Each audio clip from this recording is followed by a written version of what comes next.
My father handed me an envelope that would shatter everything I believed about my family. He stood in my doorway, the first time he'd visited my apartment in 3 years, and said words I'll carry to my grave. Your grandmother left this for you. She died believing you'd amount to nothing. But inside that envelope was a letter, and the first line read, If you're reading this, you survived your parents. I knew you would. What I found next, a key, a secret, and documents hidden for 5 years, changed everything I thought I knew about my grandmother, my father, and the inheritance I was told I didn't deserve. Before I tell you what happened, if you find this story worth hearing, where are you watching from, and what time is it there? Now let me take you back to 5 years ago, to my grandmother's funeral, where this story really begins. The funeral home smelled like lilies and money. My grandmother, Eleanor Mercer, lay in a mahogany casket that probably cost more than my car. White flowers cascaded around her like she was sleeping in a garden, and somewhere behind the mourners, a string quartet played something soft and forgettable. My father, Richard Mercer, stood at the center of the room, not grieving, receiving. He shook hands with business partners, accepted condolences with practiced solemnity, his Rolex catching the chandelier light every time he reached out to clasp someone's shoulder. Thank you for coming. Mother would have appreciated it. I watched from the corner, invisible. My stepmother Victoria floated through the crowd in a black Chanel dress, playing the role of dutiful daughter-in-law.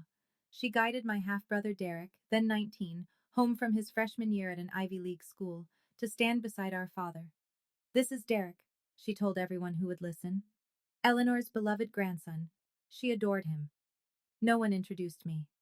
I was 25 then, already teaching third grade at a public school in a low-income neighborhood, already the family disappointment, already the daughter who chose a job instead of a career. But here's what I kept thinking about, standing alone by the flower arrangements. My grandmother used to call me her little star.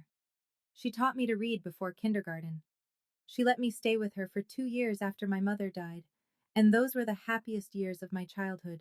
She wrote me letters, actual handwritten letters, even after I grew up.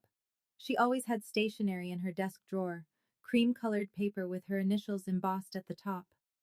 I didn't know then that those letters would matter, that she'd been preparing something for years. I only knew that she was gone, and no one in my family seemed to notice I was grieving too. To understand what came next, you need to understand where I came from. My mother, Linda, died of breast cancer when I was 12. I remember the hospital room, the machines beeping, her hand going cold in mine. I remember my father standing by the window, staring out at nothing, like he'd already left. He didn't know how to be a single parent, or maybe he didn't want to know. 2 weeks after the funeral, he drove me to my grandmother's house in Vermont, a beautiful old colonial with a wraparound porch and a garden full of roses, and said he needed time to process. That time lasted 2 years. Those 2 years with Grandma Eleanor were everything. She made me pancakes shaped like stars. She read me Anne of Green Gables out loud, doing all the voices. She told me stories about my mother as a little girl, stories my father never shared because talking about Mom made him uncomfortable. Your mother was brave, Grandma told me once, tucking me into bed in the room that had been Mom's. And you're brave too, Faith. Don't let anyone tell you otherwise. When I was 14, my father remarried. Victoria was elegant, polished, and 10 years younger than him. She wanted me home, she said, wanted to be a real family. So I moved back into my father's new house, a 5-bedroom colonial in the suburbs. My room was the smallest one, tucked next to the garage, far from the master suite. A year later, Derek was born. And just like that, I became invisible. I didn't realize it then, but those 2 years with my grandmother weren't just happy memories. She was already planning something, already worried about what her son might become. By the time I graduated college with a degree in elementary education, my father had stopped pretending to be interested in my life. He didn't come to my graduation. Client meeting, he said. You understand. I understood perfectly. Derek, meanwhile, got a party when he was accepted to university. 50 guests, catered. My father gave a toast about the future of the Mercer name. I sat at the back table nursing a glass of wine that cost more than my weekly grocery budget and watched my family celebrate the son who mattered. Every holiday, Every family gathering, the same pattern. My father would corner me at some point and ask, "Still teaching?" "Yes, Dad." "What's the salary for that nowadays? 30,000? 42. He'd laugh. Not cruelly, just dismissively, like I'd told a mildly amusing joke. I give Derek that much for his allowance. He wasn't exaggerating. Derek drove a BMW that our father bought him. I drove a 2012 Honda Civic I'd purchased secondhand with my own savings.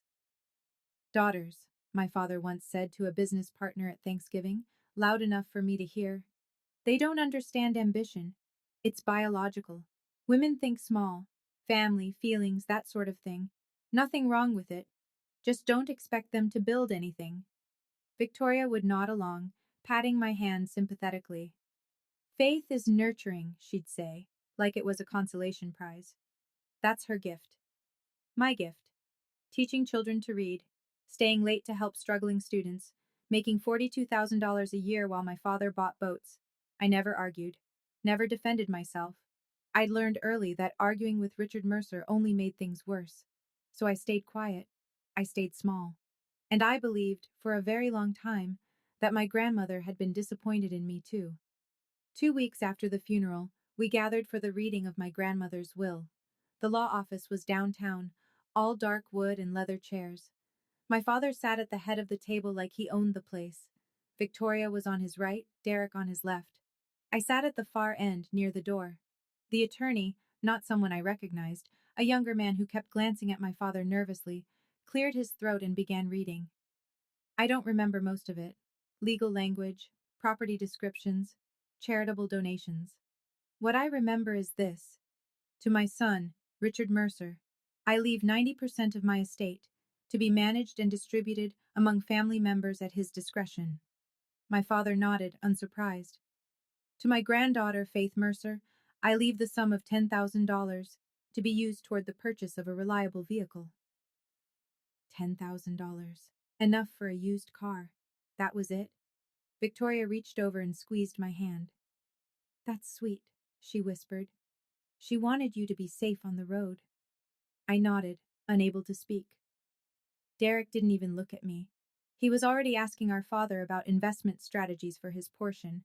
And my father smiled.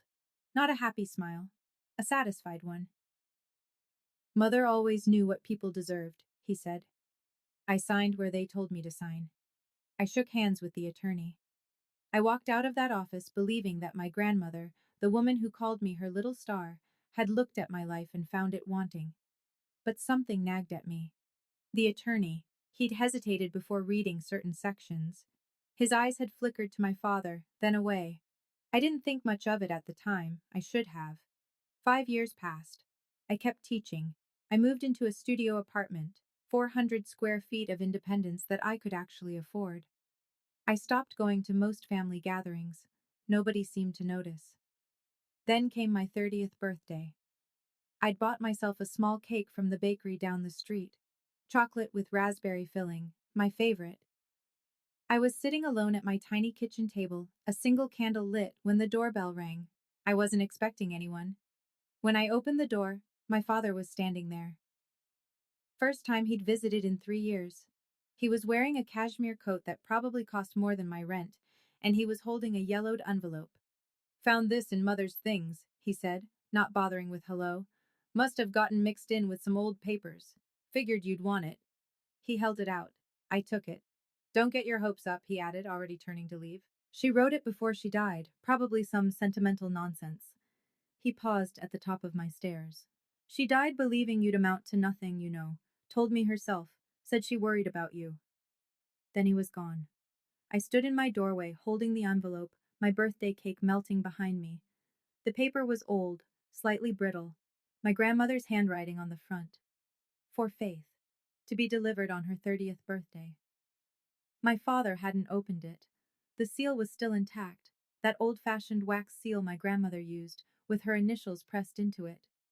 Slowly, I walked back inside, sat down at my table, and opened the envelope. Inside was a letter, folded around a small brass key. The letter began, "My dearest Faith, if you're reading this, it means you survived your parents. I knew you would. My hands were shaking so badly I could barely hold the paper. I read the words again. If you're reading this, it means you survived your parents. Not your father. Parents. Plural. Like my grandmother knew exactly what kind of household I'd grown up in. I kept reading. My sweet girl, I need you to understand something. I have never, not for one single day, believed you were anything less than extraordinary. If your father told you otherwise, he was lying. He lies about many things. It's a habit he learned from his father, and one I failed to break. Tears were streaming down my face now. 5 years of believing she'd given up on me. 5 years of carrying that shame. The key enclosed opens a safe deposit box at First National Bank, downtown branch. Box number 1247. I have named you as the sole authorized person. Not your father, not his wife, not his son. Only you. Inside that box, you will find everything they tried to hide from you. Documents, proof, your inheritance, the real one, not the scraps Richard wanted you to have. I set the letter down, picked it up again. Read that paragraph 3 more times. Your inheritance, the real one. I didn't leave these things with my regular attorney, the letter continued. Richard would have found them. I left them where only you could reach them, when you were old enough to know what to do. There is also a card in the box for Margaret Holloway. She's an old friend, and she knows everything. Call her if you need help. Remember, my star, you are not what they made you believe. You never were. All my love, always, Grandma Eleanor. The key was cold in my palm. Brass, with the number 1247 engraved on it. I didn't sleep that night. The next morning I called in sick to work, the first time in 3 years, and drove downtown. First National Bank was one of those old stone buildings that looked like it had been guarding people's secrets since the Civil War. Marble floors, brass fixtures, the kind of hushed atmosphere where everyone speaks in whispers. I approached the front desk with my driver's license and the key. I need to access safe deposit box 1247. The clerk, young, professional, slightly bored, typed something into her computer, then stopped, typed again. Her eyebrows rose. 1 moment, please, ma'am. I need to get my manager. 10 minutes later, I was sitting across from Thomas Caldwell, the branch manager. He was in his mid-40s, graying at the temples, with kind eyes behind wire-rimmed glasses. Miss Mercer, he said, studying his screen. This box was opened by Eleanor Mercer in 2019, and you were added as the sole authorized accessor at that time.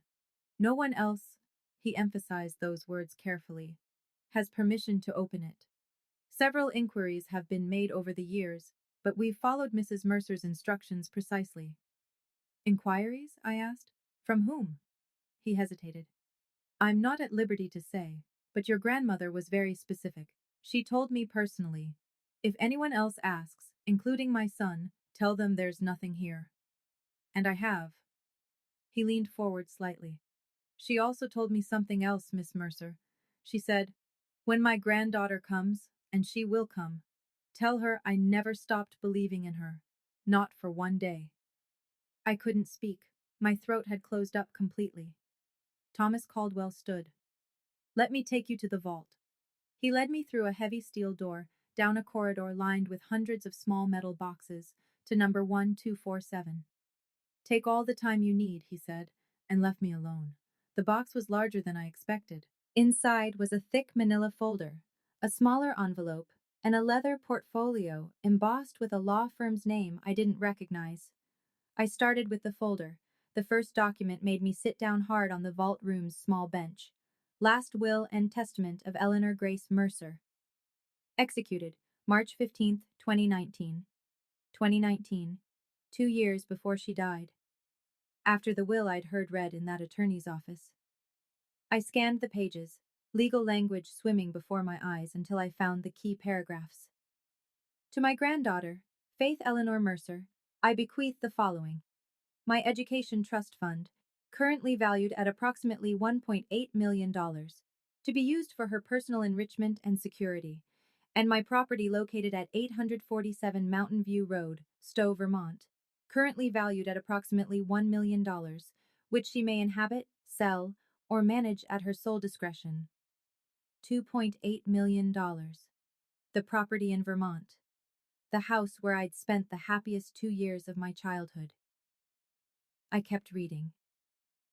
To my son, Richard Mercer, I leave the sum of $50,000 and my sincere hope that he will one day understand that family is not a business to be managed, but a garden to be tended. 50,000, not 90%. $50,000. The will was signed, witnessed, and notarized. Official, legal, real. There was more in the folder. Bank statements showing the trust fund balance. The deed to the Vermont property, still in my grandmother's name, never sold as my father had claimed, and transfer records showing that someone had been withdrawing money from the trust. Hundreds of thousands of dollars. Starting exactly when Derek enrolled at Wharton. I laid out the bank statements on the vault room bench like evidence at a crime scene. The pattern was unmistakable.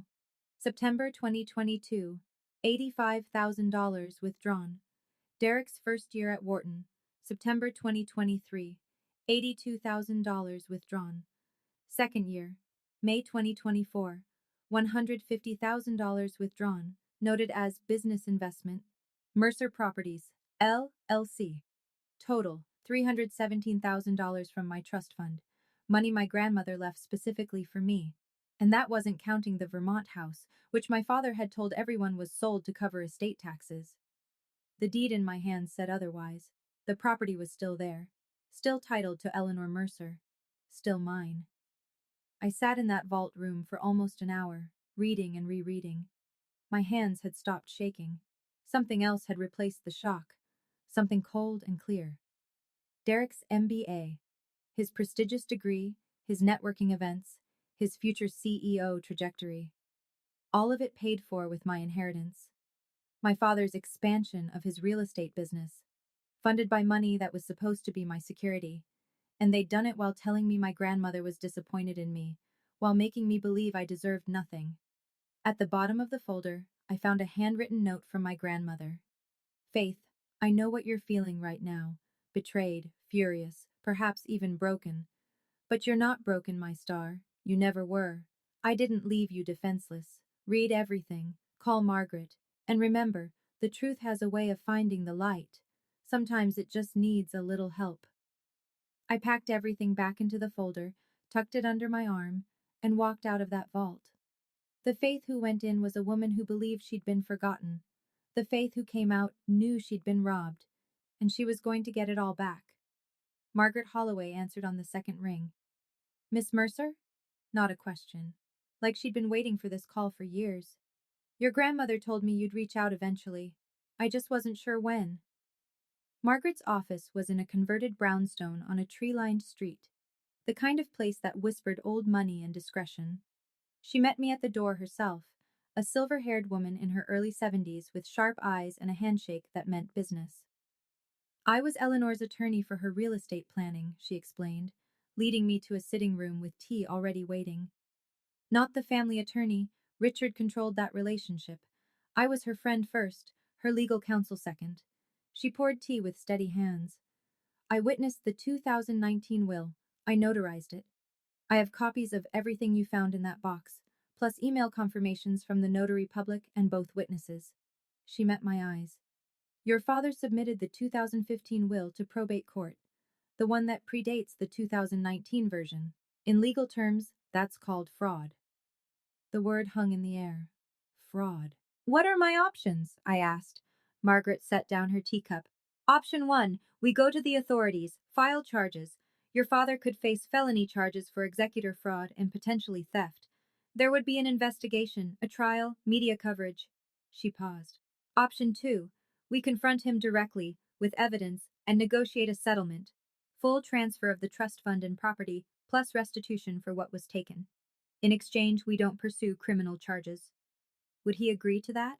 Margaret's smile was thin. Richard Mercer would agree to almost anything to avoid public humiliation. The question is, Faith. She leaned forward. Do you want this handled quietly? Or do you want him to face consequences where it hurts most? I thought about it for a long time. Part of me wanted to watch my father get led away in handcuffs, wanted the world to see who he really was, wanted Derek to understand that his shiny MBA came with a price tag paid in his sister's stolen inheritance. But another part of me, the part shaped by my grandmother's letters, her patience, her quiet strength, wanted something different. I don't want to destroy him, I finally said. I just want what's mine. And I want him to admit it, really admit it, in front of people who matter to him. Margaret nodded slowly. A public acknowledgement without public prosecution. Difficult to engineer. What if there was already a public event? I said. Something where his reputation is on display, where the right people are watching. That's when I remembered the invitation. It had arrived last week, embossed gold on cream cardstock. You are cordially invited to celebrate the 65th birthday of Richard Mercer. The party was in 3 weeks, at the country club where my father played golf with judges and businessmen. 80 guests. The social event of the season for his circle. Victoria had called afterward to remind me to dress appropriately. Don't embarrass us, Faith. You know how your father's friends can be. I told Margaret about the party. Her eyes lit up with something that might have been admiration, or anticipation. So, she said, you want to give your father a birthday present he'll never forget? I want to give him exactly what he deserves, in front of the people whose opinions he actually cares about. Margaret reached for her calendar. 3 weeks, she said. We have work to do. The invitation sat on my kitchen counter like a dare. Celebrating 65 years of Richard Mercer, gold embossed, formal script, the kind of stationery that cost more per sheet than some people spend on dinner. Victoria called 3 days before the event. Faith? Her voice dripped with false warmth. Just checking? You received the invitation? I did. Wonderful. Now, about your outfit. Your father's colleagues will be there. The Hendersons, the Clarks, Judge Morrison. These people notice things. I understand. Wear something appropriate, something that fits. A pause. And Faith?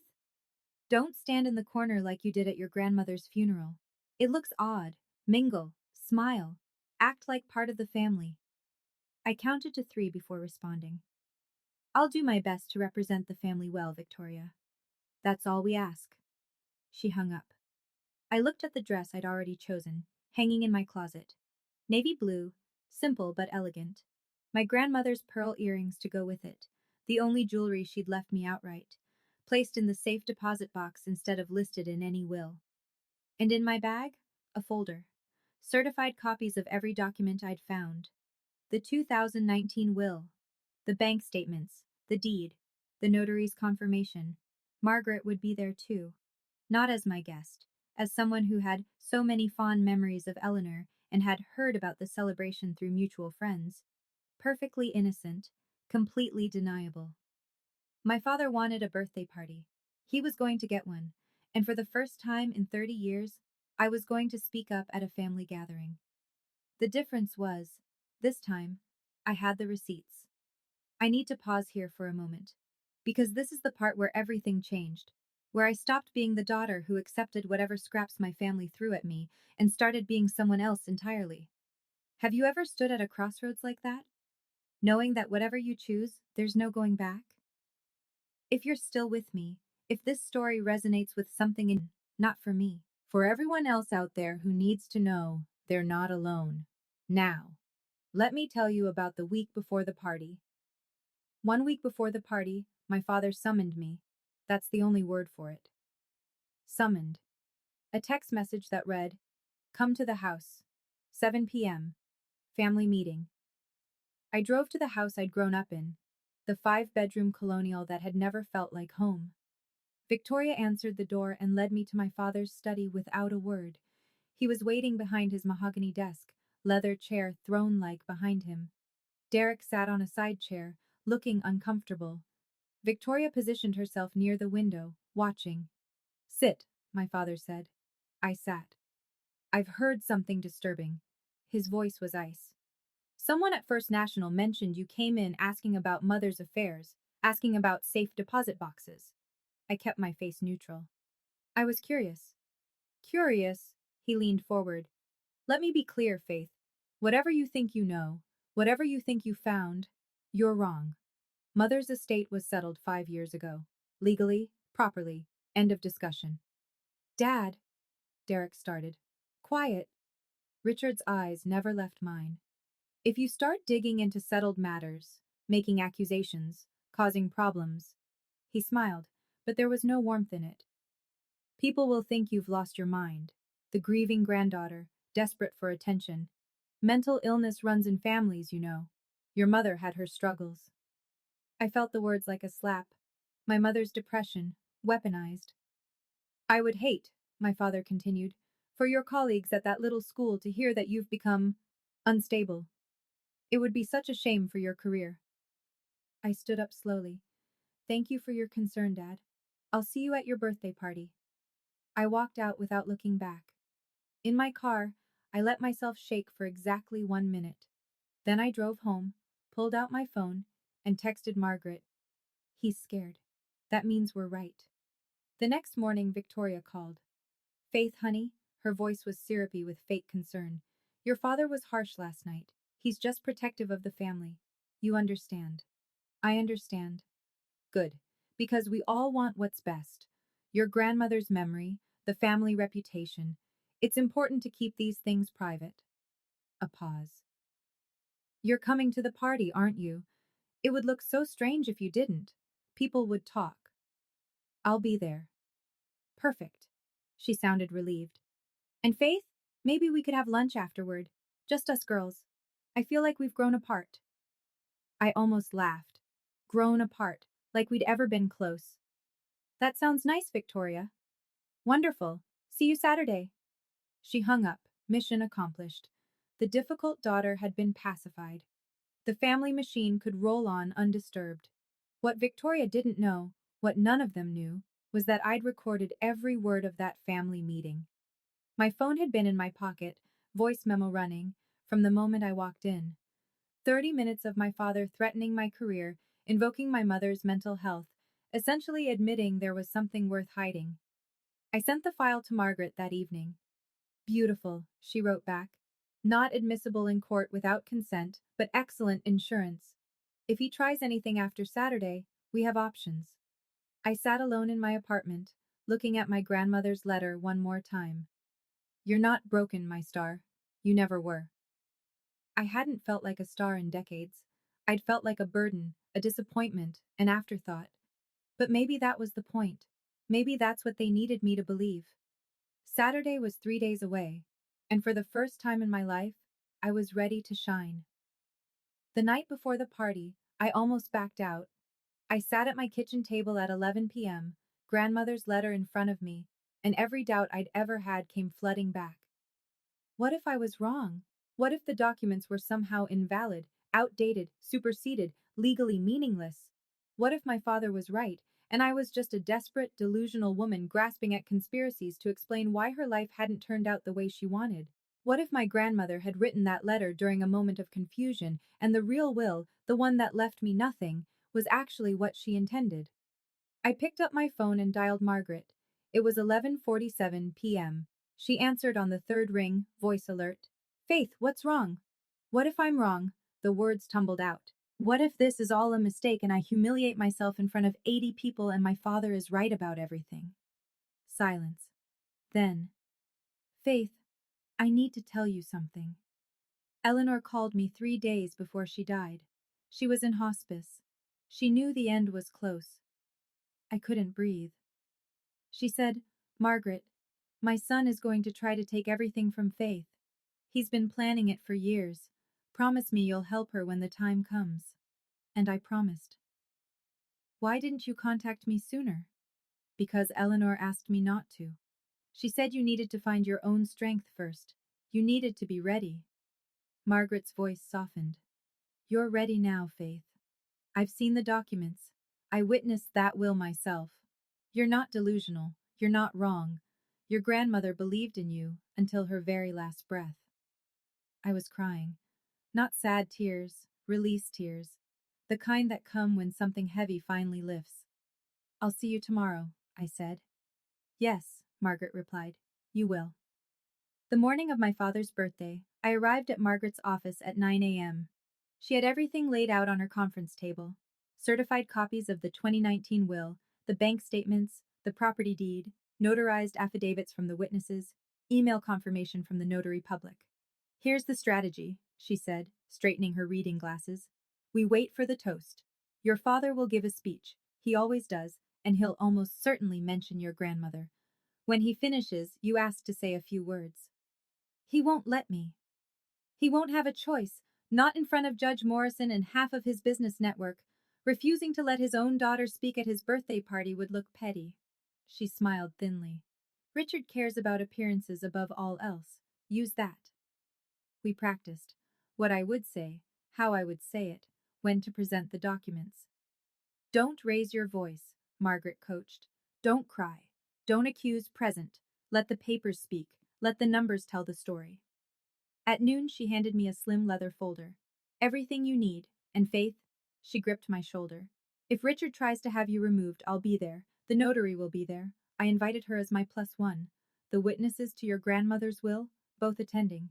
You're not alone. I stared at her. How did you manage that? Your grandmother had friends, Faith. Real friends. People who knew what Richard was capable of and were waiting for the day someone finally called him on it. Her eyes were fierce. Eleanor planned this. All of it. She just needed you to be brave enough to see it through. I tucked the folder into my bag. I was ready. The Westbrook Country Club looked like something out of a magazine spread. Crystal chandeliers cast warm light over white-clothed tables. A jazz quartet played softly near the bar. Through the floor-to-ceiling windows, the golf course stretched green and perfect into the evening mist. 80 guests milled about with champagne flutes, their designer clothes and easy laughter marking them as people who'd never worried about a bill in their lives. My father stood at the center of it all, accepting birthday wishes like a king receiving tribute. His Hermes tie was perfectly knotted. His smile was perfectly calibrated. Every inch the successful self-made man. Built everything from nothing, I heard him tell a cluster of admirers. No handouts, no help, just hard work and vision. I found a spot near the edge of the room. Margaret had already arrived, seated at a table with two women I didn't recognize. The witnesses to my grandmother's will, I realized. The notary was there too, a small woman in her 60s with a calm, observant face. Derek spotted me and waved half-heartedly. Victoria glided over, Chanel suit immaculate, Cartier bracelet glinting. Faith, you came. Her tone suggested she'd half-hoped I wouldn't. You look nice. Thank you, Victoria. Your father's about to give his toast. Try to look supportive. She swept away. I watched my father take the microphone from the band leader, tapping it twice to get everyone's attention. The room quieted. 65 years, he began, voice warm with practiced charm. 65 years of building, growing, and, yes, making a few mistakes along the way. Polite laughter. My hand drifted to the folder in my bag. Let him finish, Margaret had said. Let him say what he wants to say. It will make the contrast that much sharper. So I waited. My father held the room like a conductor holding an orchestra. When I was young, I had nothing, he continued, champagne flute raised. My father worked himself to the bone just to keep food on the table. I learned early that if you want something in this world, you have to take it. Nobody hands you anything. Victoria nodded admiringly from her seat. Derek beamed. But I also had my mother. His voice softened. Eleanor Mercer, the strongest woman I ever knew. She taught me discipline. She taught me that family is everything, that our legacy is what we build and who we build it for. I felt my jaw tighten.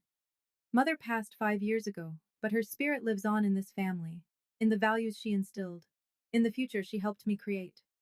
He turned to look at Derek, and especially in my son Derek, the next generation of Mercers. Mother always said she couldn't wait to see what he'd accomplish. The room applauded. Derek ducked his head modestly. Her legacy, her values, her spirit. My father raised his glass higher. So tonight, I want to thank everyone who's been part of this journey. My beautiful wife Victoria, who's supported me through everything. My son Derek, who makes me proud every single day. And a pause, a glance in my direction. My daughter Faith, who's found her own quiet path in life. More applause. A few people looked at me with vague, sympathetic smiles.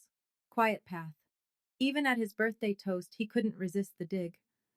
To 65 years, he concluded, and to the legacy of Eleanor Mercer, carried forward by those who truly understood her. The room drank. I stood. Dad, I called out, my voice steady. May I say a few words about Grandma? 80 faces turned toward me. My father's smile didn't waver, but his eyes went cold. He couldn't refuse. Not here. Not with Judge Morrison watching, with business partners lifting curious eyebrows, with Victoria's carefully managed social circle waiting to see what the quiet daughter had to say. Of course, Faith. He gestured toward the microphone like he was doing me a favor. Family should always speak at these occasions. I walked to the front of the room on legs that felt surprisingly steady. I took the microphone. 80 faces watched me. Curious, bored, mildly interested. My father stood to the side, champagne still in hand, already preparing to cut me off if I took too long. Thank you, Dad, I smiled. And happy birthday. Polite applause. My grandmother, Eleanor Mercer, was the most important person in my life. I let that sink in. She raised me for 2 years after my mother died. She taught me to read, to cook, to love stories. She called me her little star. I opened my bag. She also taught me to keep careful records. Something shifted in the room. My father's smile flickered. I recently came into possession of some documents my grandmother left specifically for me. I pulled out the folder, including her last will and testament, executed on March 15, 2019. Notarized, witnessed, and legally binding. Complete silence. According to this will, I was meant to inherit approximately $2.8 million, a trust fund, and a property in Vermont, not the $10,000 I actually received. Someone gasped. My father stepped forward. Faith, this isn't the time. The will submitted to probate court was dated 2015. I kept my voice calm, professional, exactly as Margaret had coached. 4 years older than this one. Would you like to explain that, Dad, to all these people who know what document fraud means? The room erupted in murmurs. Richard Mercer's face had gone from controlled to ashen in about 3 seconds. Victoria was gripping her champagne flute so hard I thought it might shatter. Derek on his life without warning. Faith. My father's voice was tight. You're clearly upset. This isn't the place to discuss family matters. I think it's exactly the place. I pulled out the bank statements. These show that over $300,000 was withdrawn from my trust fund in the past 3 years. The timing corresponds exactly to Derek's tuition at Wharton. More gasps. A woman I didn't recognize set down her champagne and pulled out her phone. Derek stood up. That's insane. My tuition was paid by the family, by Dad, by my inheritance. I kept my eyes on my father. The inheritance you told me I didn't deserve. The inheritance you said Grandma wanted you to manage because she was disappointed in me. She was disappointed. My father's composure finally cracked. She was a confused old woman at the end. She didn't know what she was signing. Richard, a woman's voice, calm and authoritative. Margaret Holloway stood up from her table in the back. I was Eleanor's attorney. I witnessed that will. She was in full command of her faculties. Would you like me to testify to that under oath? Every head in the room swiveled between Margaret and Richard. Who the hell invited you? My father snarled. Your mother was my friend for 50 years. Margaret walked forward slowly. She knew exactly what you would do, and she made sure there was someone who would remember the truth. I held up the will. This is certified, Dad. The notary who signed it is in this room. So are both witnesses. Would you like to keep lying? Margaret reached my side, and the temperature in the room seemed to drop 10 degrees. For those who don't know me, she said, addressing the crowd with the ease of someone who'd spent decades in courtrooms, my name is Margaret Holloway. I'm a retired estate attorney, and Eleanor Mercer was one of my dearest friends. My father looked like he wanted to bolt, but he was trapped, surrounded by colleagues, clients, everyone whose good opinion he'd spent decades cultivating. Eleanor called me 3 days before she passed. Margaret's voice was steady. From hospice. She was tired and in pain, but her mind was sharp. She said, Margaret, my son is going to try to steal Faith's inheritance. I've left proof. Make sure it's found. Victoria made a strangled sound. Derek had gone completely white. Eleanor also left a provision, Margaret continued. If Richard violated his duties as executor, which he did, by submitting a superseded will and making unauthorized withdrawals, his executor status would be automatically revoked. Faith becomes the rightful administrator of the estate. That's not legally, my father started. It is. Judge Morrison's voice cut through the noise. He'd risen from his table, face grim. Richard, if what these women are saying is accurate, you're looking at executor fraud. That's a felony. The room exploded in whispers. I stood there, holding documents that proved everything, watching my father's world collapse in slow motion. I didn't come here to have you arrested, Dad. My voice was quiet, but it carried. I came here to get what's mine. Transfer the trust fund. Transfer the deed. Pay back what you took. And we can settle this without prosecutors. And if he refuses? Someone asked. Margaret smiled without warmth. Then we file Monday morning. Your choice, Richard. I've never seen my father look small before. He'd always loomed large in my mind. The powerful patriarch, the successful businessman, the man whose approval I could never quite earn. But standing there in his Hermes tie and his Rolex, surrounded by people who were looking at him with new eyes, he seemed to shrink. This is entrapment, he hissed. You planned this. I planned nothing. I kept my voice level. You delivered the envelope yourself, Dad, on my birthday. You told me Grandma died disappointed in me. I let that sink in. She wasn't disappointed. She was worried about what you would do. Richard, Victoria grabbed his arm. We need to leave. We need to call our lawyer. The party's over, someone muttered, already heading for the exit. My father lunged toward me, not physically, but with words, the only weapon he had left. You ungrateful, worthless, after everything I did for you. Everything you did for me. I stood my ground. You ignored me for 30 years. You stole my inheritance. You told me my grandmother died ashamed of who I was. I paused. You had 5 years to do the right thing. 5 years. You chose this. His face twisted.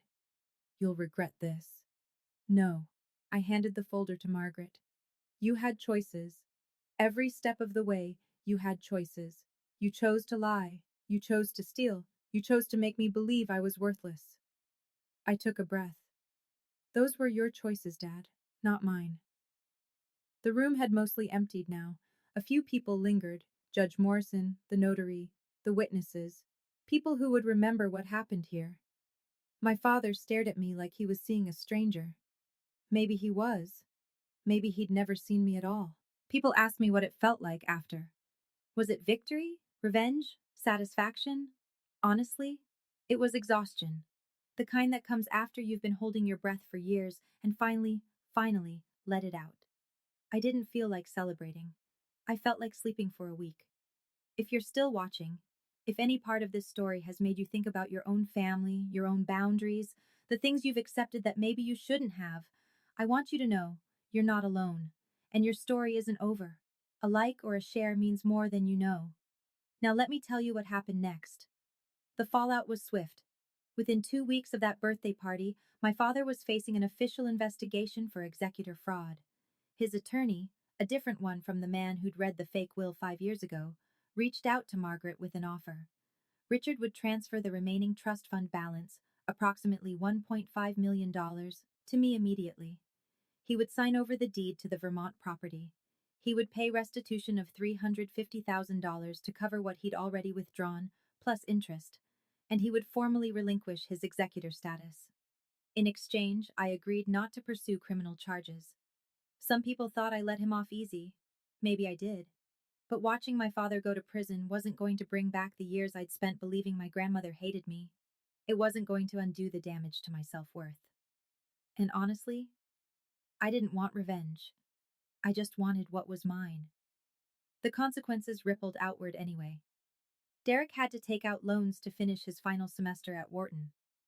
My father couldn't help. The settlement had drained his accounts, and his reputation was in tatters. 3 business partners pulled out of deals with Mercer Properties within a month. If he cheats his own daughter, I heard one of them tell another, who else is he cheating? Victoria filed for divorce 4 months later. I heard she took half of everything he had left. And me? I got a certified check. I got the keys to a house in Vermont. I got a letter from my grandmother that I read every single morning, reminding me that I was loved, that I had always been loved, by the person who mattered most. It wasn't a fairy tale ending, but it was mine. 6 months after the party, I got a text from a number I didn't recognize. Faith, it's Derek. Can we talk? I almost deleted it, almost blocked the number. But something made me pause. Maybe it was curiosity. Maybe it was the knowledge that Derek had been a child when our parents started shaping who he'd become, just like I had. We met at a coffee shop downtown, neutral territory. He looked different, tired. The easy confidence was gone, replaced by something I'd never seen on his face before: uncertainty. I didn't know. His first words: I know you probably don't believe me, but I didn't know the money was yours. Dad said it was from Grandma, from the family. I never asked where it actually came from. You never asked why I didn't get anything either. He flinched. No, I didn't. I just accepted what I was told. We sat in silence for a moment. I'm not asking for money, he said. I'm not asking for forgiveness. I needed you to know that I'm sorry. For taking what wasn't mine. For never questioning why you were treated differently. He looked down at his coffee. I took out loans. I'm paying my own way now. It sucks, honestly, but it's fair. I studied my half brother. 24 years old, MBA, almost complete, finally learning what it felt like to struggle. I'm not going to pretend everything's fine, I said. We were raised in the same house, and you got everything while I got nothing. That doesn't just disappear because you're sorry. I know, but I took a breath. You're not him, Derek. You don't have to be. If you really want things to be different, prove it. Over time. That's the only way this works. He nodded slowly. I can do that. Maybe he could. Maybe he couldn't. But at least he was willing to try. I kept my job. A lot of people thought I was crazy. You're a millionaire now, my friend Sarah said. Why are you still teaching third grade? But that's the thing about money. It can't buy what I loved most about my life. The moment a kid finally sounds out a difficult word, the light in their eyes when a math problem suddenly makes sense, the drawings they make for me that I keep in a folder at home, years and years of stick figures and best teacher hearts. My grandmother understood that. She left me the money because she wanted me to have choices, not because she thought I was making wrong ones. So I stayed. I teach at the same school, the same kids who need someone who believes in them. But now, I do it without the constant stress of living paycheck to paycheck. I do it knowing that if I want to take a summer to travel or need time off for my health, I can. I used part of the trust to set up a scholarship fund, the Eleanor Mercer Education Fund. Every year, it helps 3 kids from my school's district afford college. Kids who remind me of who I used to be. Kids whose families tell them they'll never amount to anything. The Vermont house I kept. I go there every summer now, and some weekends when I need to remember what it felt like to be loved unconditionally. I sit on the porch where Grandma taught me to read, and I talk to her sometimes, out loud, just updating her on my life. I put her picture on my desk at home, right next to the letter she left me. She believed in me when no one else did. I carry that with me every single day. I don't talk to my father anymore. After the settlement, he sent exactly one message, through his lawyer, of course. It said I had torn the family apart, and that he hoped I was satisfied with the destruction I'd caused. I didn't respond. Here's what I know about his life now, mostly from Derek. The business survived, but barely. He had to sell the 5-bedroom house and move into a condo. The country club memberships lapsed. The invitations to galas and golf tournaments stopped coming. Nobody wants to be associated with a man who stole from his own daughter. Victoria remarried less than a year after the divorce. Some real estate developer from Connecticut. I hear she's happy. I don't particularly care. And Richard? He's still alive, still working, still, I'm sure, telling himself that he did nothing wrong and his daughter is the villain of this story. I used to want him to apologize, to acknowledge what he'd done, what he'd taken, who he'd tried to make me believe I was. But I've learned something in the last year. Some people never apologize. They can't. Admitting fault would mean admitting their whole worldview is wrong, and they'd rather burn everything down than do that. So I stopped waiting. I don't wish him ill. I don't wish him well. He's just not part of my story anymore. A character who had his scenes and exited. The energy I used to spend hoping he'd change, I now spend on people who actually deserve it. That's what boundaries are, I've learned. Not walls, not punishment, just a clear line between what's yours and what's someone else's. And finally, knowing which side you're standing on. If you've made it this far, I want to leave you with a few things I've learned. First, the people who love you most will sometimes protect you in ways you can't see. My grandmother spent years preparing for the day when I'd need to know the truth. She didn't tell me while she was alive because she knew I wasn't ready. She trusted me to find my strength, and then she made sure I'd have the tools to use it. If there's someone in your life who believes in you, even when you can't believe in yourself, hold on to that. Even if they're gone, their faith in you lives on. Second, silence isn't always weakness. For years, I thought my inability to stand up to my father meant I was a coward. But sometimes silence is just waiting, gathering strength, collecting evidence, learning the shape of the battlefield before you step onto it. When I finally spoke, I had everything I needed. And my father, who'd mistaken my quiet for submission, never saw it coming. Third, and this is the one I wish someone had told me years ago, you don't owe forgiveness to people who never asked for it. Boundaries aren't selfish, they're not cruel, they're just clarity. This is where I end, and you begin. This is what I will accept, and what I won't. Knowing that isn't betraying your family, it's honoring yourself. My grandmother signed her last letter the same way she signed every letter she ever sent me. All my love, always. For 30 years, I doubted those words. Thought maybe the love came with conditions I'd failed to meet. Now I know better. Her love was never conditional. The only people who made me think it was were the ones who'd stolen from me. That's my story. A key in an envelope, a letter in a vault, a truth that couldn't stay buried. If any part of this resonated with you, if you've ever felt overlooked, undervalued, or made to believe you were less than you are, I want you to know you're not. And you don't have to stay in that story. In the description, there are more stories like this one. People who found their voices, people who stopped accepting less than they deserved. Watch them if you want. And if you know someone who needs to hear this today, share it.